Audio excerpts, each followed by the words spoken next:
I am Paul Charnier. I'm the editorial page editor at The Day, and we welcome you to tonight's debate in the Selectman race in the town of Stonington.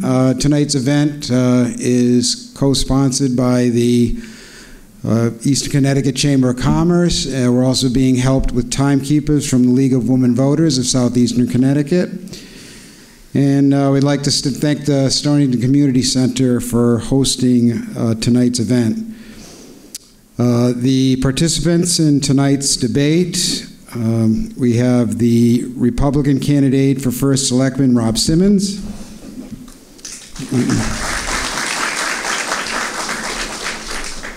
And the Democratic candidate for First Selectman, George Crouse.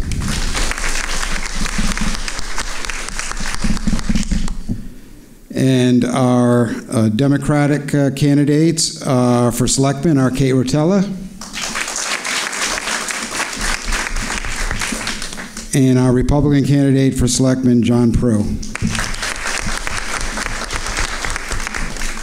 So with that applause, I'll ask you to hold applause or, no speaking out or any actions except for the debaters during the course of the debate. We can save our applause for the end. We'll be going roughly an hour.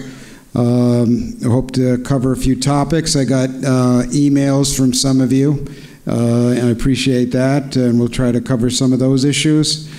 We're going to begin with opening statements, and then during the course of the debate, we'll have time for questions and rebuttal from the candidates. If you want to, if something comes up during the debate and you want to jot something down and slip it up front here, I'll try to get to it. But as I said, I got quite a few emails from folks here in Stonington.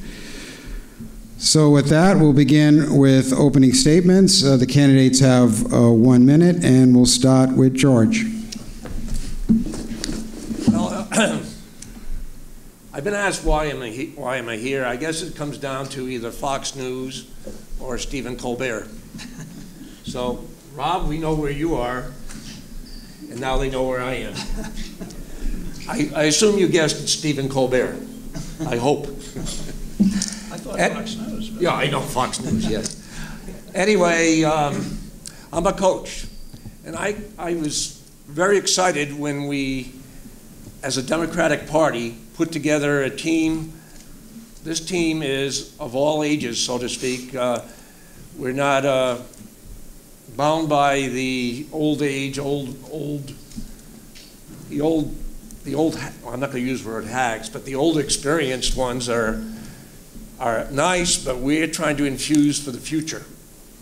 If I look at the list, would those people please stand up? I'm not going to read your names. The people running on the Democratic ticket, please stand.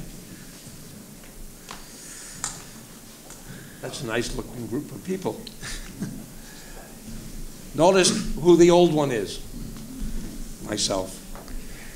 That's the time, Mr. Crouse. It was a 1 minute. Maybe. Yeah, all right. You gotta. That's quick, Rob. It can be quick. It can be quick. If the candidates, if you choose to stand up, if you could take the mic with you, just so we make sure we get it, because this is being recorded. It'll be on theday.com for people who were unable to make it tonight. So I just want to make sure we get the audio. Rob, your turn.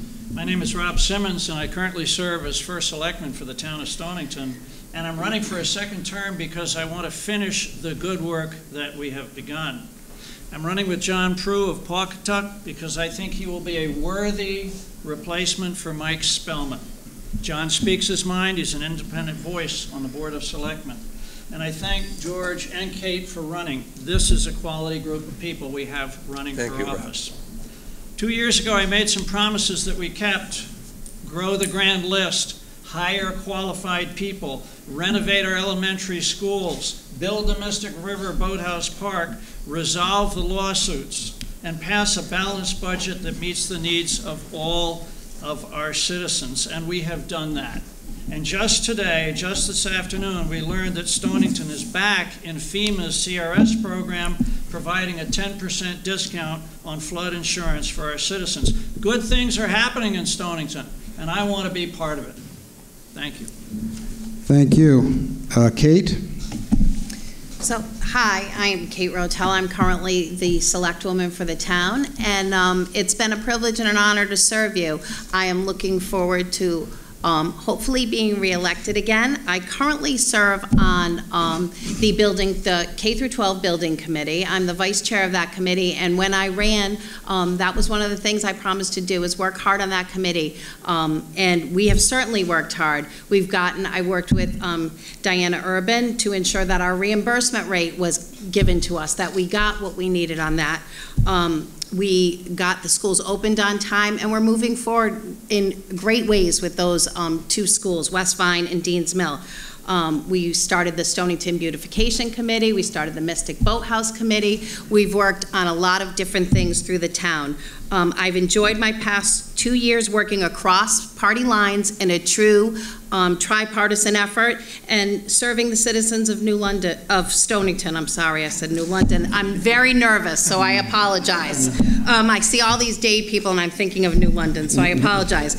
I believe in working with all citizens in Stonington, no matter what political affiliation, to solve the problems, get the projects completed, and move Stonington forward. I have to say thank you, but you'll get more of it. And John. Thank you. My name is John Prue, and I'm a candidate for the Board of Selectmen. I've been a resident of Stonington for 23 years, and along with my wife, Teresa, we have chosen to live in this community. This town is where we raised our children, who attended St. Michael's School, Mystic Middle, and graduated from Stonington High School. They are both at the Storrs campus of University of Connecticut, and we are proud parents of both Emily and Matthew. I have served the town in appointed capacities, starting as a member of the Zoning Board of Appeals. Then the Board of Selectmen appointed me to the Planning and Zoning Commission, where I served as vice chairman and chairman. That is 10 years of experience where I listened to the residents, addressed their concerns, and crafted solutions for all parties involved. I have learned how to interact with town hall staff, conduct public meetings, and bring diverse points of view together. My past involvement, my experience as a small business owner and volunteer have convinced me that I can have a positive impact on this town. Thank you. Can the folks in back hear without them using the microphones? You're good. Okay. Good acoustics here at the Como. So now we'll get to our questions. Everyone will get 1 minute, and I'll invite 30-second rebuttals. If people have follow-ups, points they want to make after we go through everyone having a chance to answer the question. And the first question will go to George. And it's why should Stonington voters put the Democratic ticket back in charge of Stonington? And conversely, when we get to the Republicans, why do they feel the Republicans deserve a second term? And we'll begin with George. That's a good question. The Democrats are basically going to be proactive in education. We've been starting, so to speak, 3 years ago, building, and I've been on the K through 12 committee since the beginning. We're for education. We're for balanced budgets. If you check budgets, in the past, if you went and researched it, you would see that the Republican budgets are much higher than the Democratic ones. Also, we're into infrastructure, and basically the thing about the Democrats is we're younger, smarter, and we're able to reach to the people, and we're going to do it together, and hopefully Stonington will be a better place because we're there. And by our agreed upon order, next response with Rob. And how much time? A minute for these questions. Okay. The question is, why are Democrats better than Republicans? No, we serve, I believe, at a municipal level. In my experience, the differences between the parties at a municipal level are not that great. I can say that having served for 10 years in Hartford, where there was tremendous bipartisan splits. I can say that after serving 6 years in Washington, D.C., where there are also tremendous bipartisan splits, even to the point that today neither Washington, D.C. nor Hartford are functional. They're not working. And my philosophy as first selectman of the town of Stonington is to put the party partisanship aside and look to the people who are qualified and eager to do the job, regardless of their party affiliation. And we find that works very well. We did our budget this year on the first round. We did it because the Board of Finance, the Board of Ed, and the Board of Selectmen all worked together, not in public, I'm sorry, Paul, not in the newspapers, I'm sorry, Joe, but quietly we got the business done. And I think that's the best way to do the business of the town of Stonington. Kate, why should the Democrats be put back in charge of Stonington? So, again, I'm going to say I don't think that it's necessarily a Democrat or a Republican thing. I'm sorry. I believe that what we're voting for is for qualified candidates. I think it's important for us to have at a local level people who will serve the town, who are smart, who are able to make decisions, not based on parties, not based on political affiliation, but based on what's in the best interest of the taxpayers of this town and moving our town forward for our businesses, for our residents, for our students. Again, I have worked to support those things, and you know, no matter what your political affiliation is, as long as we're making the best choices for the town, that's what's important. I believe that we have people on our ticket with experience that are educated and will bring us forward. All right, thank you. And John? So, I think the entire town of Stonington should be very proud of the way the current board has conducted themselves in the last 2 years. Selectwoman Kate Rotella, Selectman Mike Spellman, and First Selectman Rob Simmons have worked together. There's been no party lines. There's been no politics or partisanship. It's all about putting Stonington first. Local government is working, and I think that everybody up here wants to keep it that way. I think, just to follow up, and whoever wants to take a shot at this first, if anyone wants to take a shot at it, but people are presented with choices, so if it's not any ideological choice, if anyone could define the choices for the people who will be voting, what might they look at if it's not any ideological or party differences? Anyone to comment, on that? You could get first shot, George, if you want to begin. So it's 30 seconds on these. Well, I was just going to add, one of the problems that we have in this town now are the elderly. People cannot afford to live here when one of the spouses dies. My mother was a classic example of this. My father died, and she had a yearly income of $12,000. Luckily, they had done well in other ways, but many times I've come up to people in the town, do something. So I think we have to have a commission. This is the one thing. Everybody else will balance the budget, go for the children, but I think we have to do something for the elderly. That's the difference. Any other comments on what differences voters might look at during this? Well, George makes a comment about the elderly. Under my administration, we have opened the Spruce Meadows, which is an affordable housing facility. We've opened, or we're planning to open, Spruce Ridge. We worked together to cut the ribbons on the thread mill, which also has affordable or workplace housing in it. I cut the ribbon on Masonacare. I happen to be a Mason, not that that matters, but we cut the ribbon on Masonacare, and we're in the process of coming up with a geriatric center on the Perkins Farm property. So again, I don't feel that that caring for the elderly, caring for seniors is an issue that defines Republicans and Democrats. We all have parents. We all have grandparents. We all care about the people that we love who are elderly, and I don't see it as a party issue. Thank you. And Selectman candidates, you're also welcome to comment, or you can yield time to the First Selectman under the rules. Rob, as you remember, it's my vote that basically allowed Masonacare to come in. Now, that's all well and good. These are people who can do things, but there are many people who want to stay home, and that's what I'm talking about. How do we help them? And this is where my mother didn't want to go to a facility. So you have good intentions. I'm just pointing out there's a little difference here because I'm looking at a different group of people. And many of those things you mentioned were started in my brief first selectman's job. And John? I just want to add, when Rob approached me to be his running mate, he came to me and said, I want geographic balance on the Board of Selectmen. And geographic being somebody from most of the parts of town. So I think Mike Spellman has done a tremendous job advocating for the village of Pawcatuck.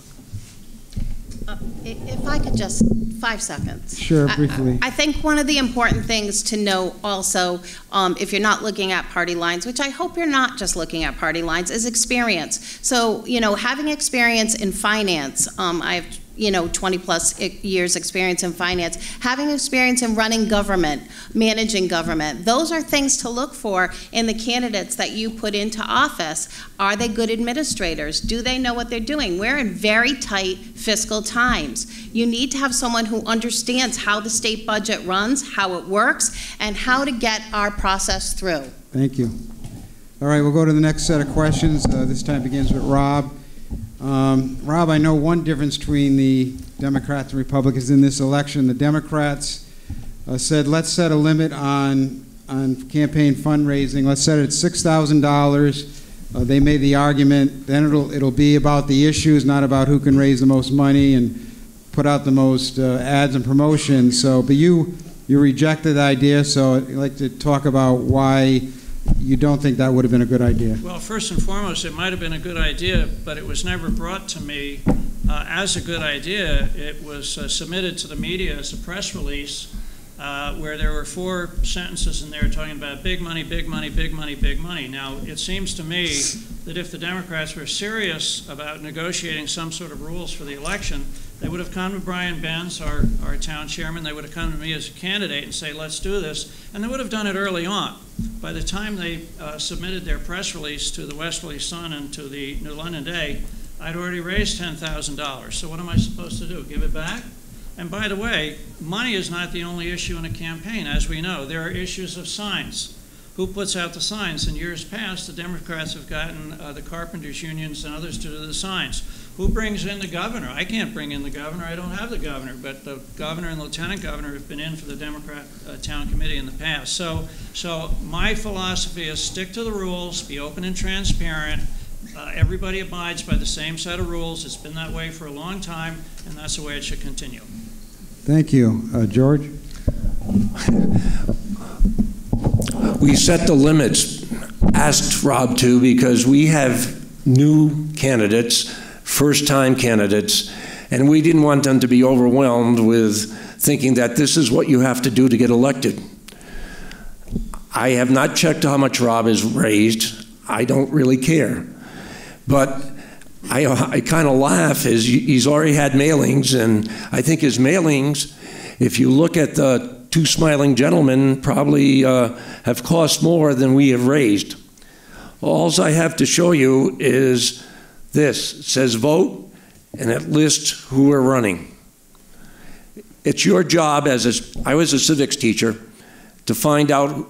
We'll let you know who we are, what we stand for, but you, as a citizen and as a voter, should look this up also. You don't need 20 pieces of paper to basically either throw away or glance at. By the way, you guys take a good picture.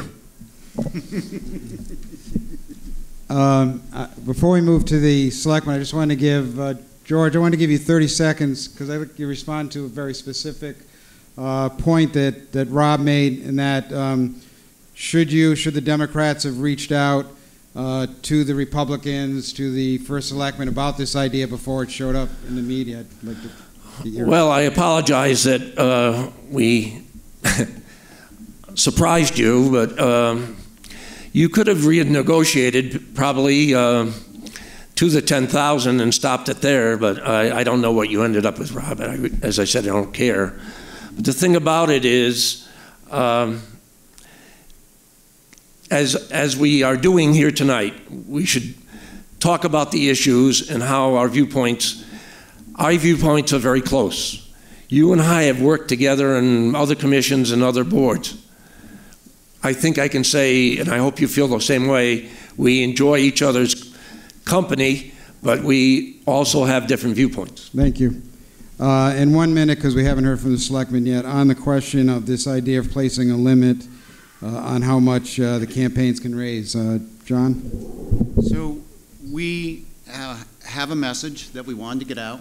We had a plan for how the campaign was going to run. That we want to talk about successes and our vision going forward. And the limits just seemed too low for us to run the campaign we wanted the campaign that we wanted to run. And Kate? I'll use. Okay. As far as successes go, I guess I'm a little more modest than some people. Rob, I will thank you publicly for finishing many of the things I started. I was there a short time, and you've done a great job. I have nothing to complain.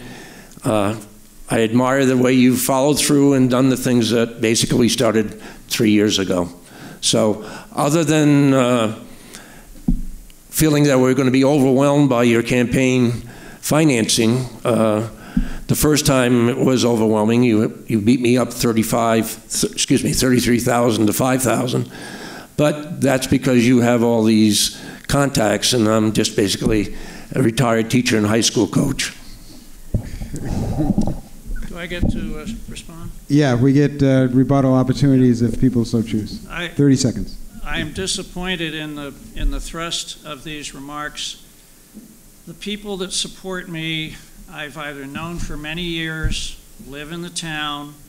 If there's any question about a contribution, I give it back. I've done it for years. My first race in 1991, I raised $16,000 to run for state rep. Nobody knew me. Everybody was out there against me. I belonged to the minority party. And so I will reach out to those who want to support me and do the best I can with the resources I have. And it's not about rich folks, poor folks. I think that's a very unfortunate path to go down. Thank you. Any of our other candidates want to comment? Get 30 seconds on that one? No, can we move on to another subject now? We can. I got a lot of emails on this one, and we'll begin this next round with George. How can Stonington best position itself to weather the loss in state aid that could come this year or next as a result of the state's budget problems? And we'll begin with George.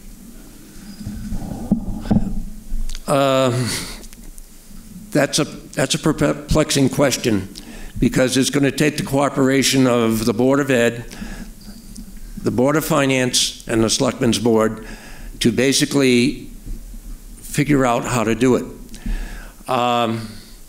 They were just tonight, Rob, did you find out that the legislature has come to an agreement? Did you find out? Have you found out anything? I was trying. I'll believe it when I see it. No, I mean as far as impacting us in Stonington. That's what my question was. Yeah. That's a good joke, by the way. Is he yielding time? I don't think so, but it's going to be your time anyway. Okay. We've got 15 seconds if you want to wrap up. Well, it has to be. Rob uses a lot of his own scenarios to show what can be done.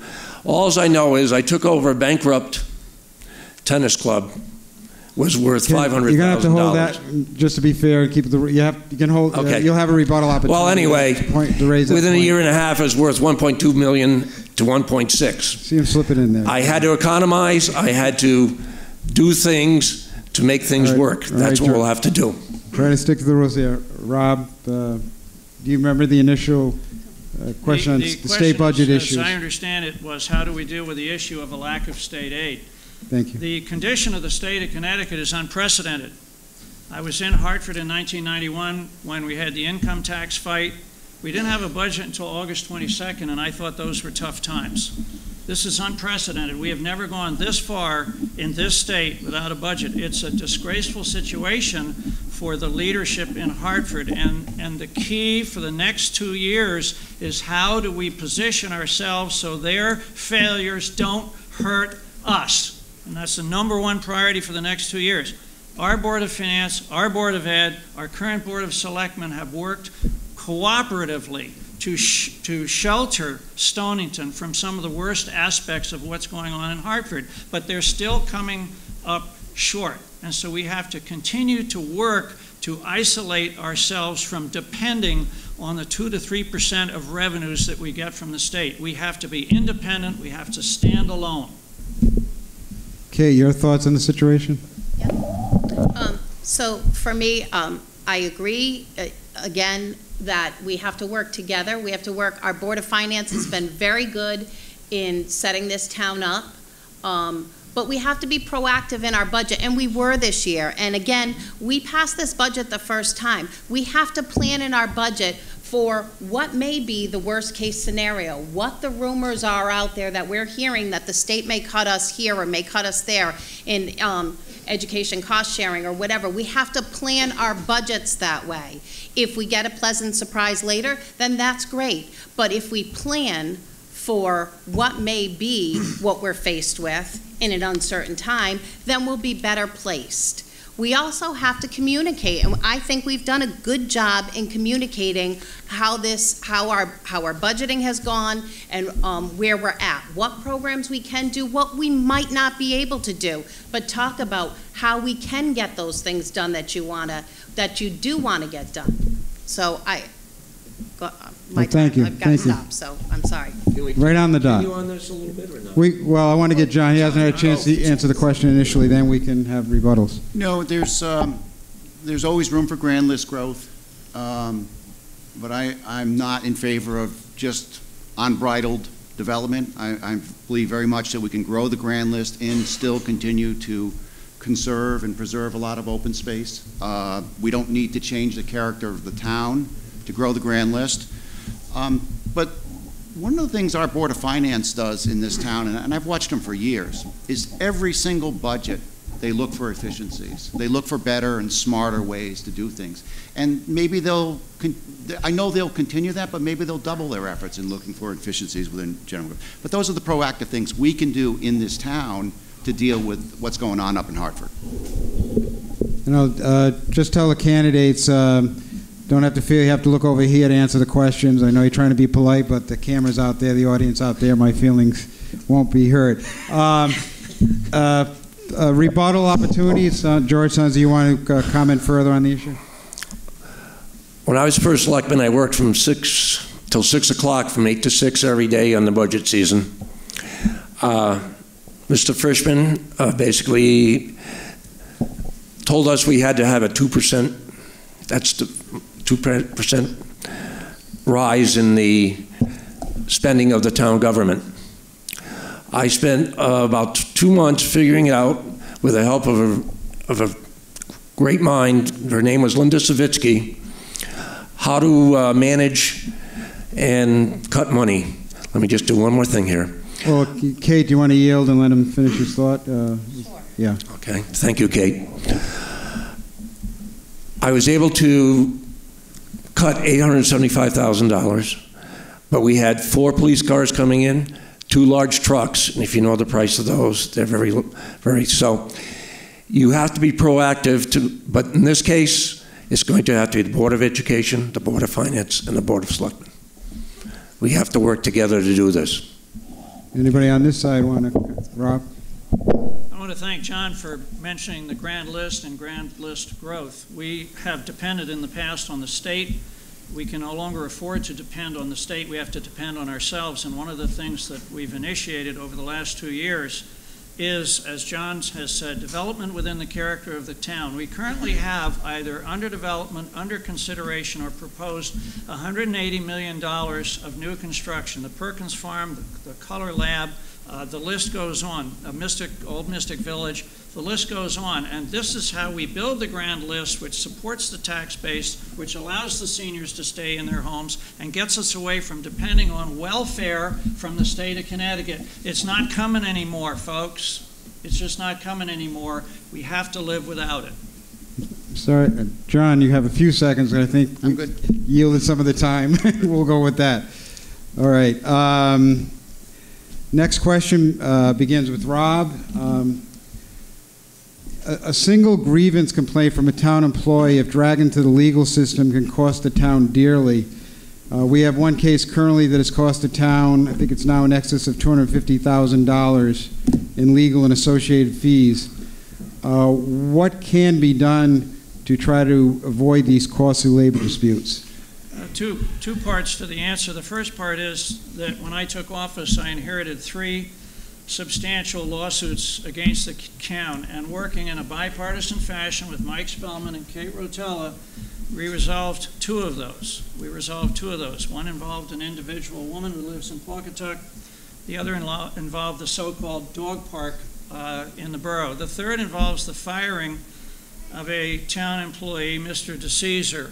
I was not in office when it happened. I was not involved. Kate, of course, was not involved, or John. George was involved. He was the first selectman when that happened. The first thing I did when I took office was meet with the attorneys to try to resolve that case. And I've tried to resolve that case on and off, working with the attorneys for 2 years. But I will not take millions of dollars out of the taxpayer revenues to pay for a case that could be resolved without paying millions of dollars. I just don't feel that's fair to the taxpayers to do that. George, what can the town do to try to avoid these very costly labor disputes? Okay. That situation was basically 1 week in, maybe 2 weeks into my first selectman job. Unfortunate. During my time, I thought I had a compromise, but it didn't happen.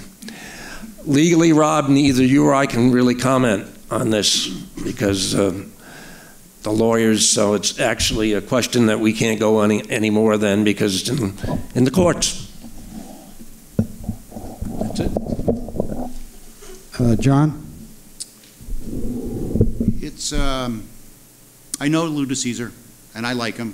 I would go so far as to consider him a friend in the sense that if he needed a favor, I would need a favor, we would do that for each other.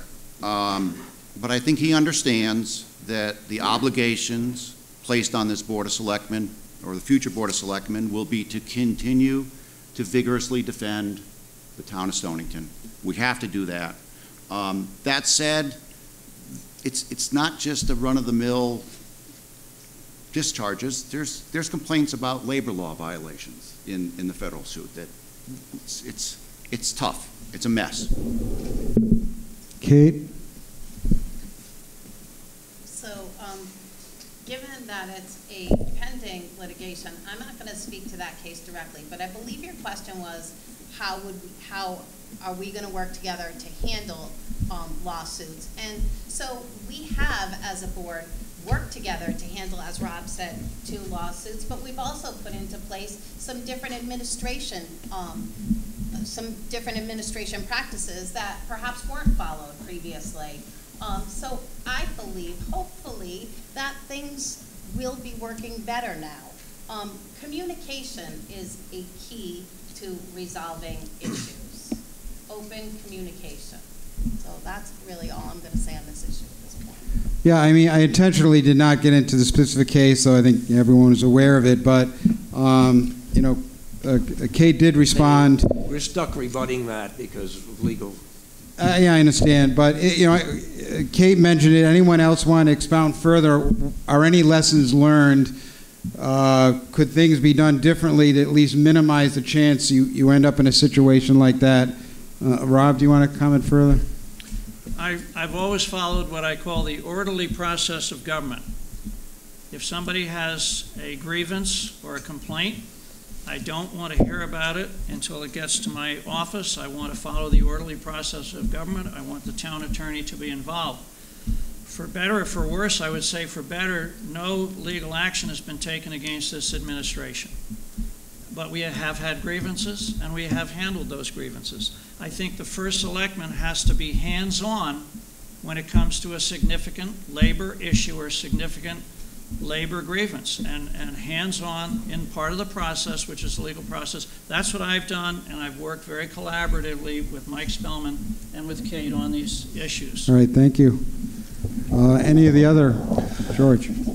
Basically, this was a job description conflict in the beginning. During my administration, made sure we had the job descriptions, the signatures of the supervisor, the employee. This way, everybody knew what was going on. This is what was expected of them, and this is how the work situation had to happen. This is probably the result during my administration of making sure we had these in place. John or Kate, any further thoughts? No? All right, with that, we'll move to the next question. It goes to George. How does the town, if you were elected, how would you encourage the town to attract more business and investment in downtown Pawcatuck?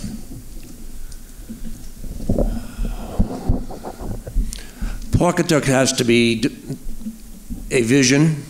Pawcatuck has to be a place where people want to go. It has the potential, with Westerly being on the upside or doing much better in its central business district. The Pawcatuck situation right now is improving because of the sale of one property. The only thing that I would say with the Pawcatuck one is for some reason the Pawcatuck people will not be able to comment or influence the development there, because I think the planning and zoning or something's happened where the town planner is now the major person trying to develop this location. So only thing there, let the people of Pawcatuck have a voice in what's going to happen there. It can be viable. I started basically with safety. When I had business meetings and I put in cameras, and naturally after that my term ended, but that's what was started there to improve Pawcatuck. Thank you. Rob. I think it's critically important that the Board of Selectmen have a representative from Pawcatuck Village, and I use the term Pawcatuck Village. We have Stonington Village, we have Mystic Village, we have Old Mystic Village. We should have Pawcatuck Village because the word itself comes from the Plan of Conservation and Development. The word itself emphasizes that we need to pay attention to our villages, and especially Pawcatuck. We cannot refer to Pawcatuck as, quote, not high-end. That kind of language doesn't cut it if we're trying to develop a esprit de corps in the economy there. The PV5 district allows Pawcatuck to develop without 100 rules and regulations, which has inhibited in the past, and as a consequence of the PV5 zoning, we now have somebody buying Laura's Landing, which has been vacant and deteriorating for 20 years. We had the Bricks and Murals project, where we highlighted the relationship between Pawcatuck and Westerly. We did the murals, we put the flower boxes on the bridge. Thank you, Julie Holland. We've done an awful lot for Pawcatuck, and we need to continue. That's why I want this guy on the Board of Selectmen, should we be lucky enough to win re-election. Kate. So for Pawcatuck, we have, one of the things I wanted to mention is that we've been working very hard with the Beautification Committee in regards to welcoming, putting signage up, putting the flower boxes out there, but also engaging the Downtown Association, the board. Mike, myself, and Rob have worked very hard with the Downtown Association. We've talked with the neighbors down there, the business owners down there. We've gotten them the high-speed internet they needed that they didn't have. For years, didn't have access to those things. So we have done a lot for downtown Pawcatuck, and we're going to continue to. I believe that it doesn't matter where I live, Stonington, Pawcatuck, and Mystic is my town. It is Stonington in my mind. We are one town, and I want to work hard for the entire town, Pawcatuck, Mystic, and Stonington. So thank you. Thank you. Getting the stop sign, so. John. So I think that the PV5 zone is very important to this. It puts the groundwork in place, or there's the incentives there for private investment. The capital should be coming in. I understand George's concerns that he was hinting that, more of these things would be handled by staff instead of going to a public hearing. I'll tell you, public hearings in the Planning and Zoning Commission are very, very, very expensive for the applicant. And the cutback in terms of public hearing is going to help. It's going to be another reason that people are willing to get into Pawcatuck and make some investments in there. Thank you. Anyone want to comment further, elaborate on what they said? Rob, you referred to your partner, and John, you are a Pawcatuck person. But those from Pawcatuck, I want to point out, I taught 15 years in Pawcatuck Junior High, and my wife in the front here did 25 years of great kindergarten teaching in West Vine and West Broad. If there's anyone that knows people in Pawcatuck, it's my family. So the Democrats are still thinking of Pawcatuck. Now, the other thing, if we're talking Pawcatuck, that gets me upset is I started the West Vine. That was 30 seconds. I don't know if you're. All right. Yeah, just rebuttal. Unless, yeah. Kate, did you? No, that's okay. Rob? I think it makes a big difference to have balance in the Board of Selectmen. I've attempted to create what I consider to be a balance ticket between John and myself. We have certain things in common. We have certain things that we don't have in common. We have disagreed in the past, right? Yes, have we? absolutely. Absolutely. We've disagreed in the past. But he goes home every day to the village of Pawcatuck, which is the biggest village in the town of Stonington. He shops there. He lives there. And he hears things that we need to hear. Because if we don't have that person from that village, we don't hear it, and I think that's a big mistake. Thank you. John? All set. All set? Mm-hmm. All right. Then we'll, with that, we'll move on to another question. We'll begin with Rob. Rob, you floated the idea of forming a charter commission to consider potential changes, perhaps look at a town manager, expanding the Board of Selectmen. I'd like to hear the candidates comment on that idea or other ideas they might have, pro or con, on forming a charter commission. And first shot at that is Rob. 2 years ago, I raised the issue when I went on the Board of Selectmen, and when we had a charter commission that was looking very specifically at the Board of Selectmen. I went to the chairman of that commission and I asked him, could we add a couple other topics to the list? Could we talk about a Board of Selectmen with 5 members, not 3? Could we talk about the issue of a town manager? Just talk about an issue of a town manager? Could we talk about the tax collector and the town clerk being professional employees rather than elected employees? We have Cindy Ladwig, who's done an incredible job for almost 40 years. She's eventually going to go away and spend some quality time with Ted, and then we're going to elect somebody who may never have done any of this at all. And where does that leave the town of Stonington? So I think they're good issues that should have been taken up. They were not taken up. The chairman said, we're not going to do it. We're just going to do the Board of Finance. I would like to have another charter commission consider some of these issues in the coming years. Your thoughts, George? Rob, you won't believe this. I agree on the Board of Selectmen. No. Oh. Oh my God. Just quickly, when we were together on the Board of Selectmen, it was very difficult to talk to each other. Thanks to Mr. Wojcik, who always had the FOI going. But I think for purposes of subcommittees, for purposes of studies, you know, if you and I could have talked more, we might have ironed a few more things out. But we were like in our own little castles and stuck looking for other advice from other places rather than consulting us. And I know if we could have talked more, I think we would have accomplished more.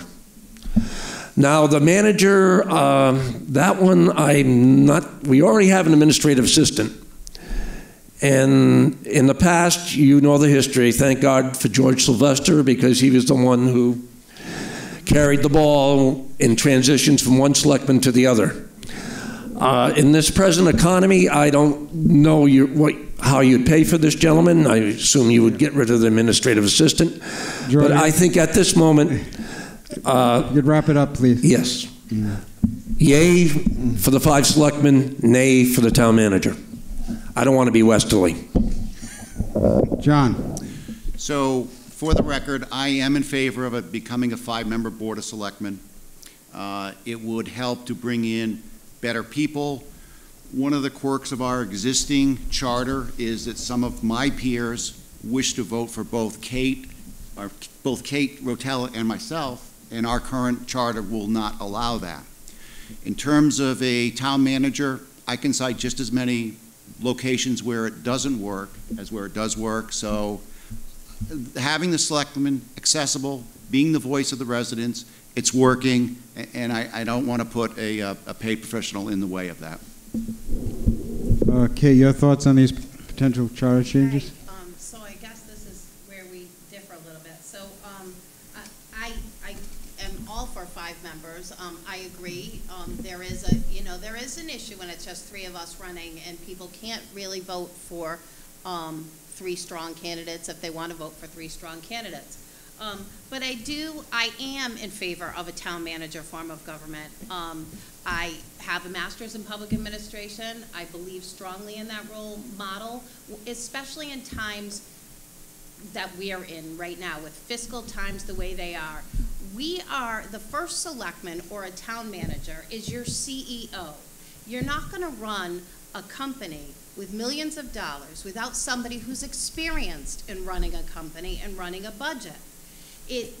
We essentially now elect someone to run that budget and run our town administratively on just, could be on a popular vote instead of experience. That's why earlier I had mentioned, think about experience. Don't just think about party lines. I do also believe in the charter.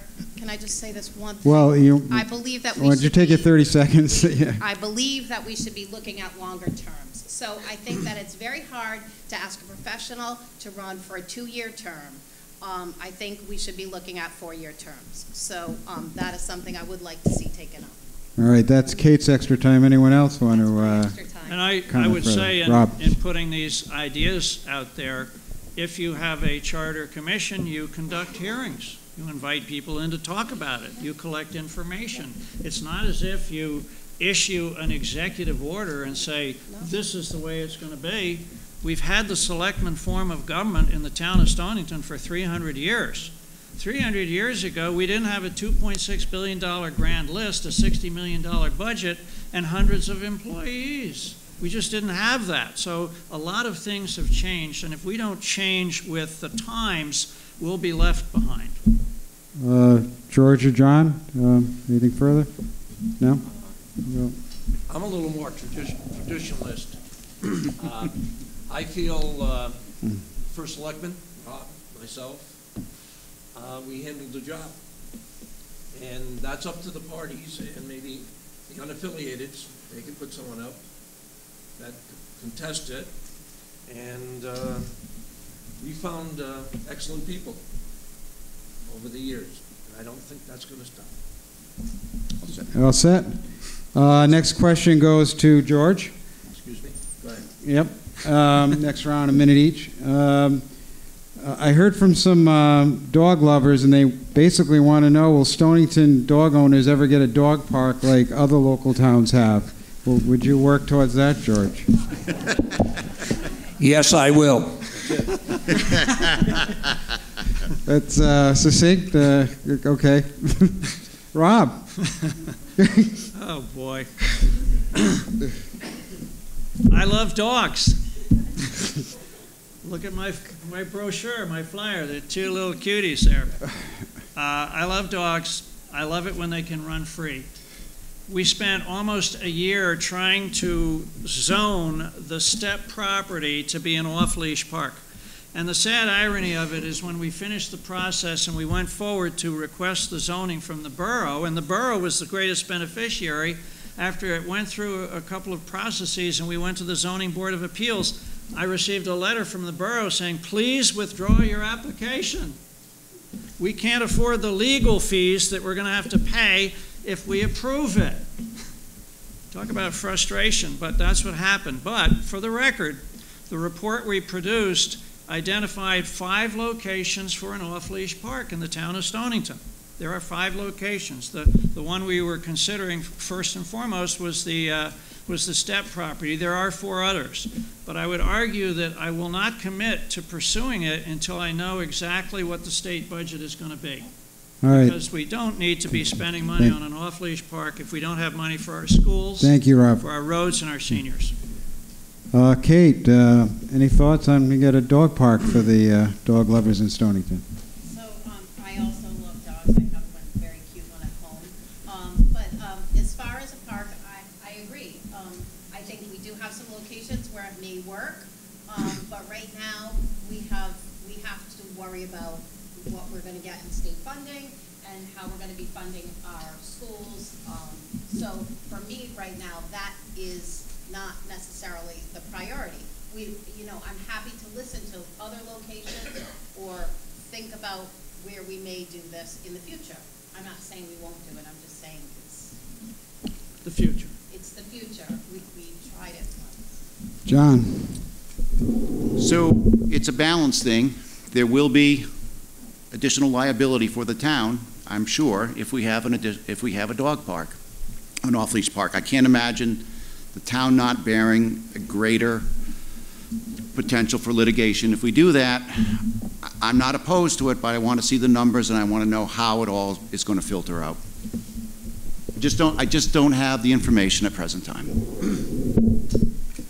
Anything further? George? Well, when it's set up, it has to be set up in a way that tries to limit the liability for the town. And I think there are many dog parks in the nation. I think we can copy one. But you're doing a good job. You found locations. It looks like you might want to We're thinking one in Old Mystic right next to George's house.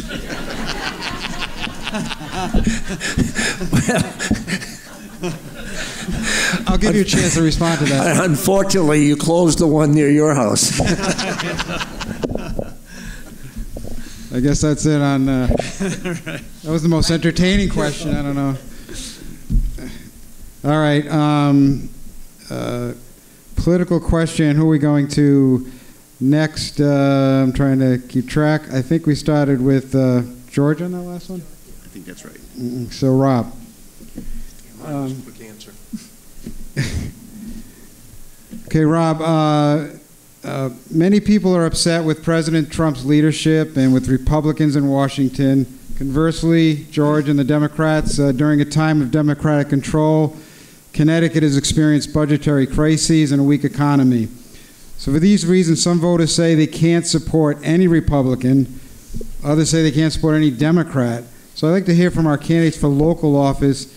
How important do you think people should view party labels as we go into this election? We'll start with Rob.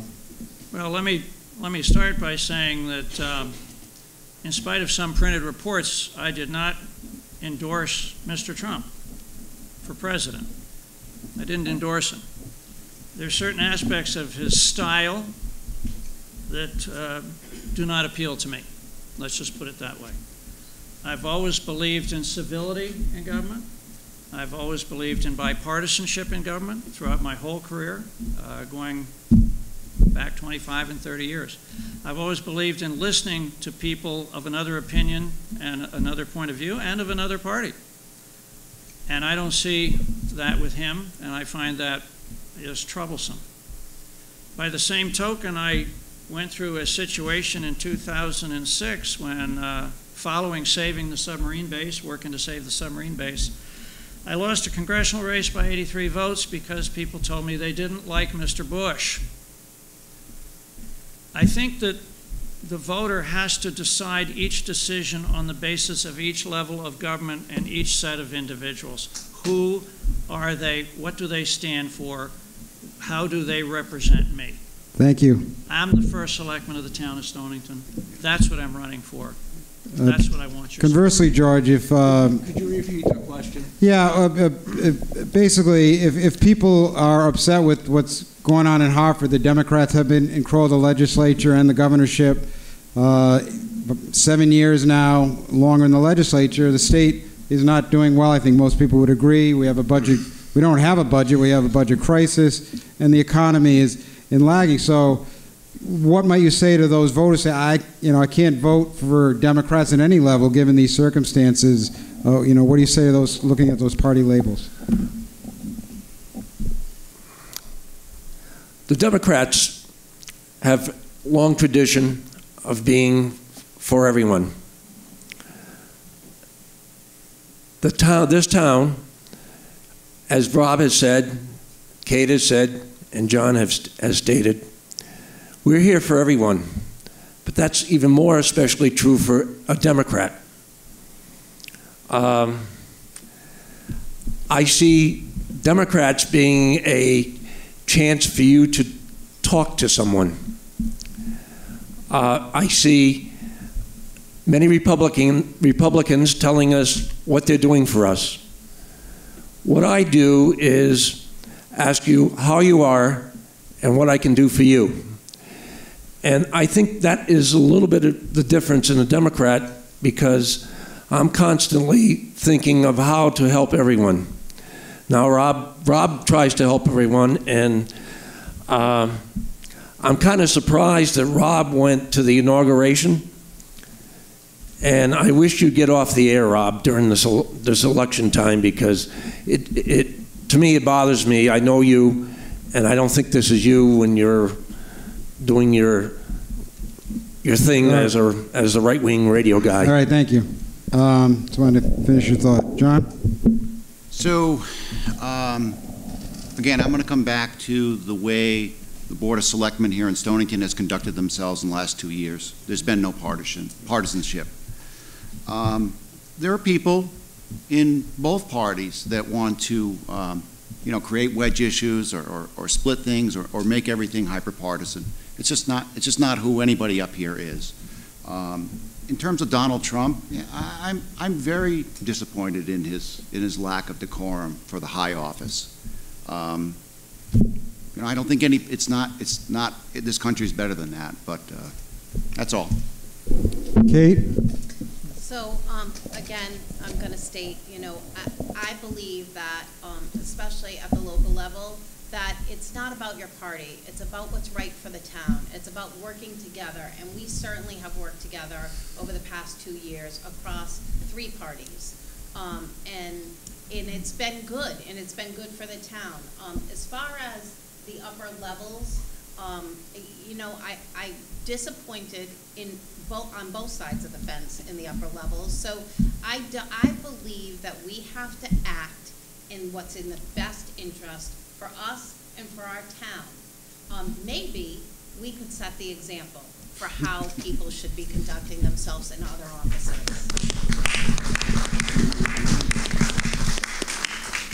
Rob, I wanted to give you a chance to respond to the point raised by George about the radio presentation. Well, I thank you for wanting to do that, but I don't want to do that. I want to comment about the inauguration.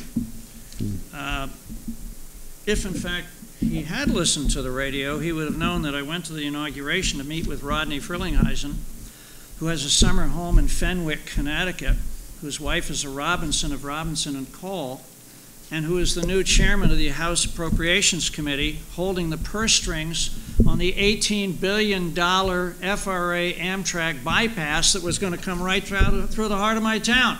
John, would you mind ceding another 30 seconds so we can... I spent half an hour with him saying, Mr. Chairman, everyone comes to you for money because you're the appropriations chair of the U.S. House, and that's where the budget begins. I'm coming for you for no money.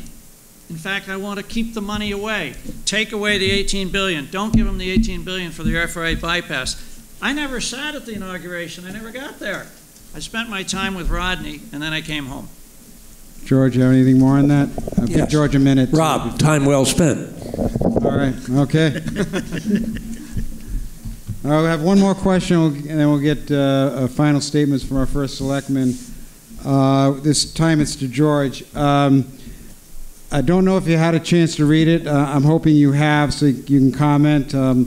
The town ordered a report, an evaluation from Keith Chapman, an experienced government administrator, to look at the policies and procedures and make recommendations. Are there anything you, if elected, you would follow up on that he reported? Do you think the report was worthwhile? Well, I prepared everything else but that one. I definitely will read it, and I'm going to pass the mic to Kate because she's involved in it, and then I'll try to comment on what she says as far as the Democratic point of view. Kate? Sure, go ahead, now? yeah. Yeah, go ahead, yeah. So the question is the follow-up on the report and what we would do. Right. You know, it would be upon the first selectman working with the selectmen and the town administration to work through some of those efficiencies. We have read through them. Some of them are very easy and some of them are already implemented. And some of them will take more time and more planning on our behalf. That's all I really have to say. Rob, your turn. We have copies of the report in the First Selectman's office if anybody wants to see them. What we also have is a color-carded spreadsheet that has a 6-month priority, a year priority, and a 1.5 to 2 year priority for implementation. We have implemented probably 35 to 40% of the recommendations, quite a few of them in the Department of Public Works. For example, when we pave our roads, we've taken politics out of paving. We have a computer program that assesses the conditions of all the town roads, over 120 miles of them, and then the computer spits out the priorities for surfacing and patching. We haven't had that before. We didn't have it with George. We have it in my administration, and Kate and Mike both supported it. We have new routes for snow, for leaf collection, and for other routes of the highway department, which have created so many efficiencies that we doubled the pickup of leaves this past cycle, and we've reduced the accidents and problems that we've had with the snow plowing. And the list goes on. If anybody comes to the First Selectman's office, you can read the report and you can look at the spreadsheet to see what we're doing. John?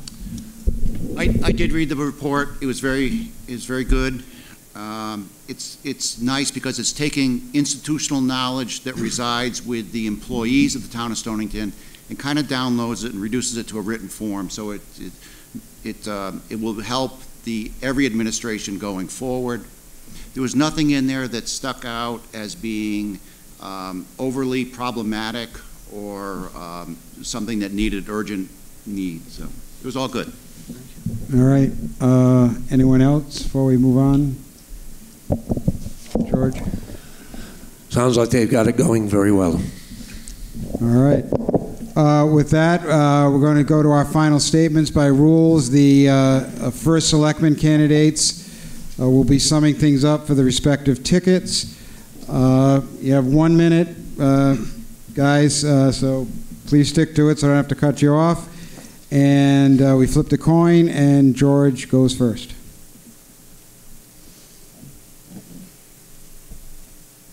I've lived in Stonington my whole life.